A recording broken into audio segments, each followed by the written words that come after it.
Fidèles internautes, vous qui nous suivez sur le www.congomillenium.com, c'est encore et toujours votre émission 1000 couleurs de Millennium.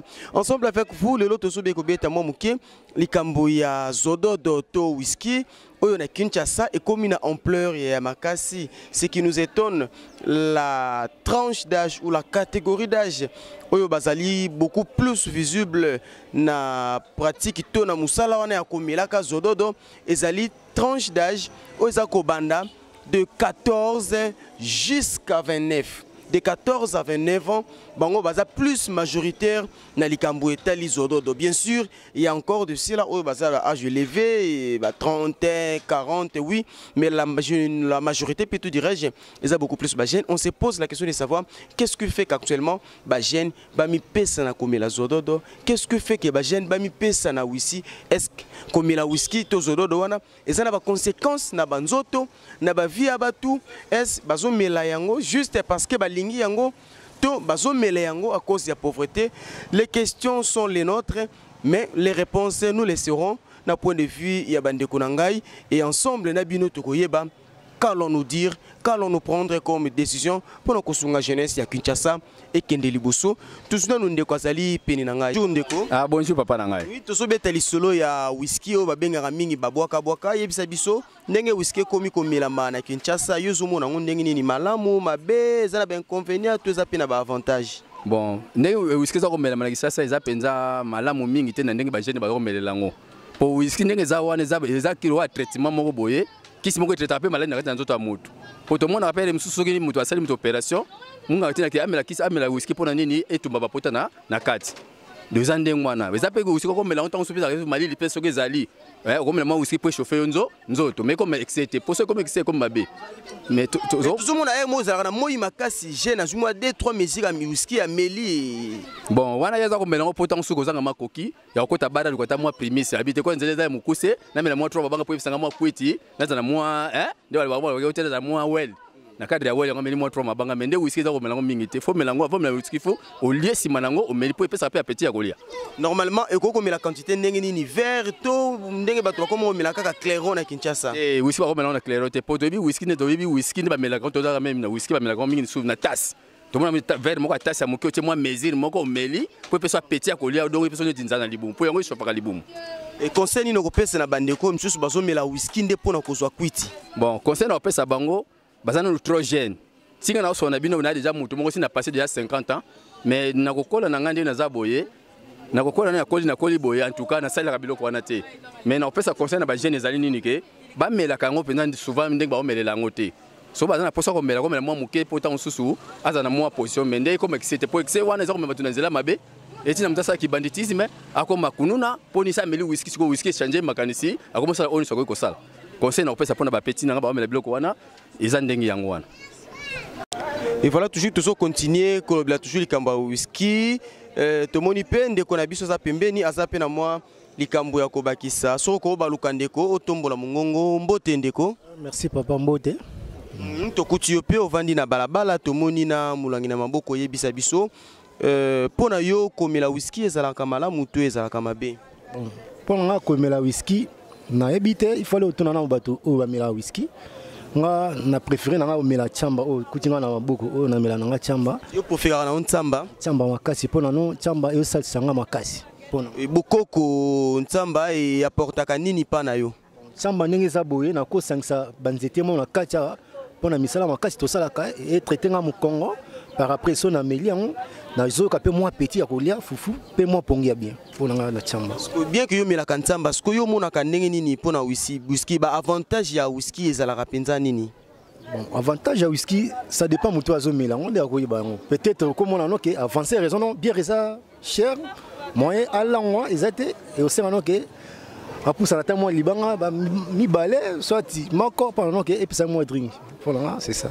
Reste toujours pour se napper totali pe si manabiso papa Zali azape na moi likambo ko bakisa mbote papa. Mbote ndeko na ya mobali. Tozo betano likambo ya whisky likambo ya mesure bwaka yo elobila ka nini? Est-ce que ça la rend mabe comme la whisky? Bon, pour nanga whisky et ça nanga mabe te. Mais ça mabe sur comme excès. ndenge la moto mususa ko mela ba plus de 5 mesures ou bien 10 mesures wala mabe ba mesure yango ezala ndenge ni soto ko mona ngo mesure ezali ko wapi yango yango oyo nde babenga mesure toteka yango moko 150 côté musu 200 ndeti na nga na mela na nga whisky ta moko boye na ko mela mesure moko 2 mesures pour pesa nga petit rolia avec moko to 2 mesures déjà au sentir équilibre normal en tout cas normal ce qui doit dépasser ba deti likolo wana nde sikoyo comme simba benda tika wana nde siko mabe boko bato bazolo baki whisky eza penza mabe pona nzoto yo koloba na bango nini whisky eza mabe omeli yango okelia ole biloko bakalenga exemple Thompson makayabu dendon ou ba poso bateka ya libanda mais soki na meli yango na ndako déjà naza sur seke na tikaki moi eloko ya kolia soupe mapondu légumes wana maso na melongo avec toute assurance na yebi ke eza match ya bien mais so na yebi alambi vivre frais jamais na komela whisky donc eza GDG toujours pour s'en appeler lisusu total ndeko papa nini aza nango ya kobakisa parce que tolobi eloko nyonso ava to condamner yango ava to lobango eza malamu il faut to tuna nanu bato oyo bamelaka bato oyo bayebi kopango bango mpe bakomekotalisa biso tomoni mpe papa mpe azozwa mwa mesure na ye lokola mpe papa azomela mesure akosunga mpe biso toyeba sekele ya whisky mbote papa tomoni yo mpe na mesure na yo soko kolakisa biso yango mesure nga namelaka mesure oyo namelaka 2 mabanga na journée moko melaka combien de mesures ebele te moko kaka pona charge oyo nazalaka nango nakotaka na ndako nalala mpo nayebi kaka primise naokoka te so nake somba neti primise nasomi na 1200 ou bien 1500 naokoka na ngai te namelaka ndambo ya 200 ou bien ya 300 poni so naza na 1200 bana balia na tongo na kolamoka bana balia mwana yango yeye bozomona aliaka mikate mais so nake na primise naokoka te namelaka 2 mabanga nalekisaka kutumu nalekisaka te po soko nalekisi lobi na tongo na kolamoka te mpona nini kasi nazomela yango mpona nini soki nameli yango kaka donc nafani na ndako à l'aise ekimisa ko makanisi ebele po charge oyo naza nango charge ya bilanga to ya batu bana bazotanga baza combien nazalaka na 5 wana fonamela bango 2 mabanga eri mosusu naolekisa makambo nyonso na léger donc soki so mili 2 mabanga na whisky ya bwaka ntango ozozonga bango nyonso pete soki nameli 2 mabanga na nga wana okende na ndako nayebi ke we naza na problème na bana nakobunda kaka conseil nini okopesa mpona bato bazolobaki bango balingi kaka masanga mindele bino bato ba whisky eza mabe tout ça conseil nini nakopesa mbongo ezalaka na bato te mbongo siko ndenge nga naza na charge soko nameli libanga na ngai donc eza problème te ndenge nga nakokelaka nde yango wana primise nga nayebili yango gute orke primise ndenge ezalaki mutu nyonso okomela na yo ndenge olingi passable na kala masango oyo toye kokuta yango parce que po makoki eza te tomelaka kaka ndenge wana oleke namela 2 mabanga naza na 1000 francs nabebisa 200 francs 800 francs ekendako donc na 200 pa ya pamba ozwi déjà mwa kwiti ya dekazi ya primise kwiti te nakomela kaka contrôle nameli ka ndenge wana profike nazala soulager akabo danger balobi jango ezalaka ndenge wana système ya soulagement olanda molanga primise mboka yango mpenza bien te komatamata lokwa soki eloko nini donc papa alobi abeti kaka 2 mesures na ye akabo donc elakisi kata bale malembe tozokoma ndeko mpe aza na likambo ya kobakisela biso soki tokozwa mpe maloba mbote ndeko mbote papa tozobeta lisolo ya zododo na Kinshasa balobi zododo faux zododo ezoboma santé bandeko mosusu balobi zododo ndo ezosunga bato bamwa contrôle pour primise ekomi cher soka kati bale na 200 akabo bon komela whisky eza mabe te Et comment ma bende mundela me la whisky to mona kaza c'était ba glaçon. A cause a pastis a tient verre azui glace a dinis na 4 ezo dosé. Mais a to mona ba ibi système wana ti. Entre temps munda oso malem zu de mabanga a sala ngo mélange azui pastis, azui ba XXL, azui ba WW sangisa ngo oso kamba moko kio. Tozo mona whisky msuzo mona ba komi fibo pona nini? Bango ba melango ba neti nga pa na nga whisky na mona ko melango eza mabe. Nde to koma melango de koma mabe. Pona nga la ko peksa bato ba melango excès ba dimne. Do ba melango na ndenge mindele ba mela whisky. O temo loko mo boza ke ko neutraliser mo force wana. Po whisky bato musu ba kufa na berera ko akozwa pastis a mela si saka landi si ta miliki ko. Eza mabe. Parce que bato ba ye ba ndenge ni te ba respecter ba norme ko mela whisky te. Yo moni bato bele ba kufa na berera. OK. Fo ba ye ba ndenge ni ko mela masanga ngo. Nini yo koyebisa mena na bato yo bazolanda yo? Bato baolanda ngai nga DJ balolo. O baolanda nga bato nyonso baolanda nga o na pesa za liteya. To pekisi ko mela whisky te. Mais ba melango na ndenge ya bien. Ndenge bien c'est-à-dire soko sombi pastis. Respecter ba norme nango ya ko melela ngo. To pekisi te ke ba mela whisky mais ba melango na ndenge moko ya bien po mutu santé neza malamu. Mutu ko mela whisky te kei lipa na nguba alali. Ok, mutso meli neti whisky. Pose appétit au lia, appétit ngo zate ko lia kwanga na mbisi. Kende pena bamba pena ta fufuna madesu na yo. Parce que au battre la pe santé na yo. Ezate ko meli whisky ke kala ndako kamba, msuku bazo atata ko lia te. Amelo ke kala ndako alali mbama sutu ko bala mutela mzu 9h 10h. Bongo zo ko boma nzoto. Soko meli ngo ke na ndako, faut préférer au lia bien. Tant on lie bien, moi bébé ça autobela exact. Conseil apesi batu ya ngwana. Toujours toujours continuer des pas toujours pe makanisi ya baninga mususu na ngambo. Mbote papa, mbote ndeko. Tozolo bela likambo ya whisky ndenge komo melama pa ba jeune izododo tout ça yo tant que papa moboti yelo bela kaoni nezelo kwa malamu ya komela to mabe. Bon, bino bobenga kango whisky, mais biso to benga kango bombe à retardement. Biso to benga kango bombe à retardement. Po biso to meka expérience wana tozwa penza masanga wana totie yango na vera pembe tozwi mosuni ya ngombe tokotisi na kati evandi 20 minutes mosuni ekomi pembe ezopanzana lokola papier bakotisi na kati ya mai sikoyo toza komituna na kati ya libumu ya moto esalaka ndenge nini tozopesa baconseil même anta tolobela yango même epai ya son excellence André Kimbuta tolobela yango toloba ke oyo batika koteka yango me baza koteka bo to comprenaka te soki l'état sepelaka na ye bato bakufaka ndenge wana mais eza soni na mboka ezali soni na mboka. Est-ce que komela yango ndenge ezosalamela na Kinshasa eza faute ya bateki to faute ya bameli? Te eza faute ya bateki te puisque na bagrossiste bazoteka yango bango badetaya mpe bateka bazoluka mbongo na bango. Boba meli aluki nzela ya mukuse ndenge bango babengaka nzela ya mukuse sans pour autant savoir que lobi ko boma bango.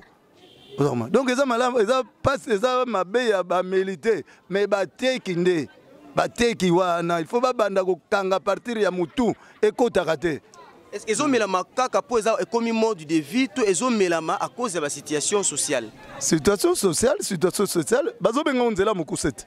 Soka kena primis kuna 1300 1400 1500 awa 200 libanga même aller na yete ameli na ye azozwa ngo facilement yango no moni conseil ni européen na bilenge o bazomela zododo batika ezali bombe à retardement suka nango ya ukanga ndoki na famille orgeza ndoki te yo moko muto mibomi sans oyeba batika eza eloko mabe. Mbote papa. Tozolo bela likambo ya whisky ndenge bilenge bakomo melela na Kinshasa yo en tant que papa elobela ka onini. Eza mabe. Po bana wana bako remplacer biso. Ah bazo mela boy. Tant biso to kufa qui vont nous remplacer. Mutuna. C'est que bazo boma makambo sima ekoya. Tato ya linga bana ye. Akopesa bana meloko bien. Gouvernement a tata na biso. Eta papa na biso. Mais tant zo tika biloko wana batba melaka. C'est que zolinga ba congolais jeune congolais te. Est-ce que komelango ezali kambu ya guka ka kibolenge to ekoti pe situation sociale na kati? Komela yango ils ont vie sociale. Parce qu'ils ont moins cher. Kopo a 200 francs, 300 francs. Prémisse 1200. Quoi, bah, nous avons une commune. Au lieu que nous avons moulaï, et là, quoi, 200 francs. Amélie à Langwe, lobby à Konubulumbu, lobby à Kweyi, Abdullah Libanda. Et s'il faut couper sa conseil, ou couper sa conseil, ni n'y peut pas ya banani. Conseil toujours pesa na bana, bâti au mele biloko wana. Conseil toujours pesa na gouvernement, précisément vu de Kinshasa, Monsieur Kimbuta, il est à la base. À cause de qu'il est à la base, nous sommes pas faire bazana mutuna étant gouverneur. Bana nous sommes pas faire. Il est responsable makena bango. Ayeba zamba ko sambisa ye. OK. Merci, nous sommes arrivés pratiquement à la fin de notre émission. Vous avez suivi les points de vue de nos différents interviewés. Ce qui est vrai est que Zodo de Zomila Mana Kinshasa, Ezako Sunga Pinzate Boyoki, point de vue à Batuneng et Pesami, Bandeko Batel Sibiso d'une part, la faute revient aux autorités Yambo Cannabiso, plutôt en particulier Yavi le professeur Kinshasa, parce que l'autorité souvent a des décisions à Kokanga, Bajeno, Bazomila Zodo, Nabato, Bazotika Zodo, mais avant que Zodo Roto Whisky Wana et Milama. Et Zana Bisiko, Bazotekango, il y a des usines au Bazako fabriquer whisky Wana et Makasi Awa. Mais malheureusement, ces fabricants, ces usines, l'État zotia bango kate, l'État s'occupe bangote, mais l'État s'en charge beaucoup plus na bayebazo, mais là na bayebazo te. Et pourtant, la meilleure façon de combattre yango, c'est d'aller arrêter les fabricants, pe kokanga les usines qui fabriquent whisky wana. Oui, nous sommes arrivés pratiquement à la fin de notre émission, mais sans oublier le 18 février, balobi tout ça na mama na événement, batono so balingaka Congo Millennium, bana potonyo so ba ebindenge ba sepela ka balobi spécial Saint-Valentin le 18 oyo na kati ya Irlande na Dublin, balobi tela kaka bana nchangu balobi bakoti makambo ngo association nchangu na kati ya Dublin ba organiser mama na activité spéciale Saint-Valentin le 18 février, balobi bisonos na kati ya Dublin, eza nango fombongo couple balobi zali 30 €, singleton eza nango 20 €, foulard bato tout balingana momi otoyebi ke John alingaka ye en tout cas faut panzi likola memaye Jope ya solo ayebi ke non alingaka momi na ye fo wa mema momi na ye toyeba jour yango banani balingana te. Batu bakouta Paris bakozala wana na Dublin, batu bakouta mokili mobimba bakouta Amérique bakouta Afrique bakozala na kati ya Dublin le 18 février na kati ya Dublin spécial Saint-Valentin organisé par l'association Bananchangu ya Dublin. Tozala zala wana 30 $ pour un couple, balobi 20 $ pour un singleton et zobanda kobanda 20 h jusqu'à l'aube. Babiso déjà tozalazana biso tala kaka balobi Désiré Kiangebe ne s'assoit qui charge il y a 25 qui ban en Tchangu bagote Kinshasa bagoya Dublin. J'irai c'est moi ndapa lobaki jangu tortika ngote to bete na nzoto le 18 février na Dublin to kanga matoyeba qu'est-ce qui va s'y passer toleka.